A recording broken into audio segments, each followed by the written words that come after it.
ये चढ़ाई है और मैं पानी का टैंक लेके जा रहा हूँ जो टूटी खाल में डलेगा। ये हमारे यहाँ पानी का तालाब भरा है जो बरसात के टाइम में भरता है।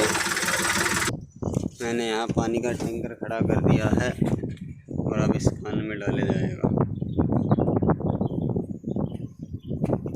यहाँ से पाइप लगाए हुए हैं, यहाँ से डाला जाएगा।